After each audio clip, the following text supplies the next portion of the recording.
Hello বন্ধুরা, আমি আরিয়ান। আর আমি তোমাদের কাছে নিয়ে আসছি প্রভাবশালী 5 মুঠোফোন।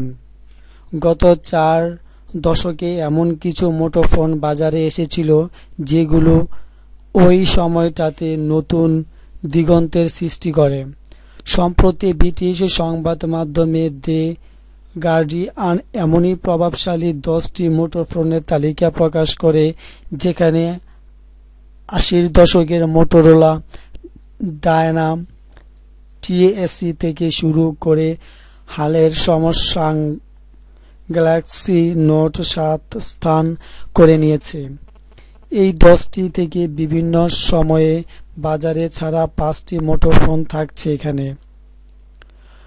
মোটরোলা ডায়ানা টিএসি 1984 সাল। মোটরোলা ডায়ানা টিএসির হাত ধরেই মুঠোফোনের যাত্রা শুরু হয়েছিল সেই 1984 সালে। ফোনটি চার্জ হতে সময় নিত প্রায় 10 ঘন্টা এবং কথা বলা যেত মাত্র 30 মিনিট। এতে 30টি ফোন নম্বর সংরক্ষণ করা যেত। ফোনটি কিনতে তখন $4000 ব্যয় করতে হতো, যার বর্তমান মূল্য প্রায় $9500।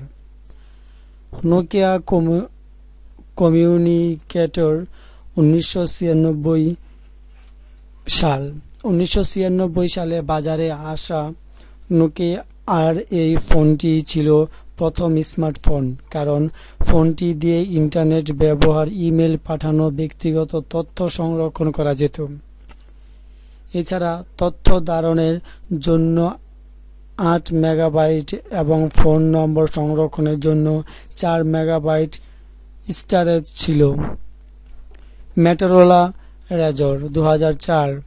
ফোনটির প্রধান বৈশিষ্ট্য ছিল এটি সে সময়ের আকর্ষণীয় ফ্লিপ ফোন।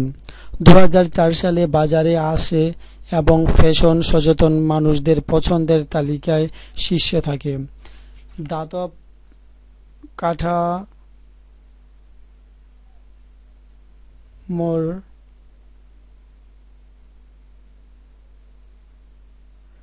ফোনটির নকশা ছিল বেশ পাতলা।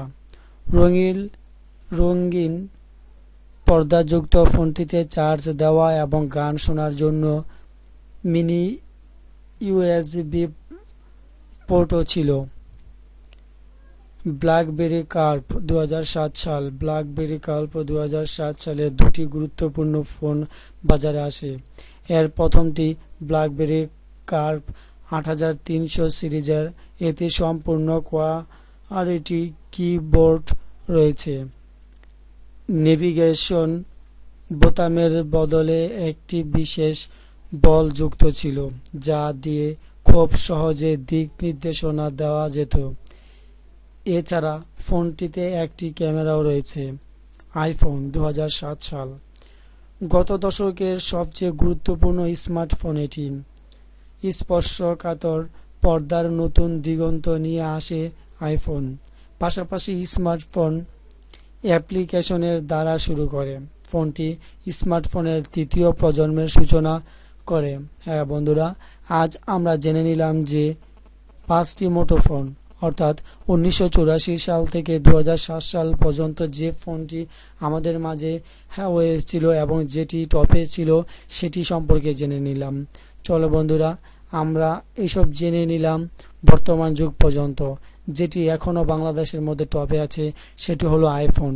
থ্যাংক ইউ বন্ধুরা এই মোবাইল সম্পর্কে জানার জন্য। ভালো থেকো, সুখে থেকো, আল্লাহ হাফেজ।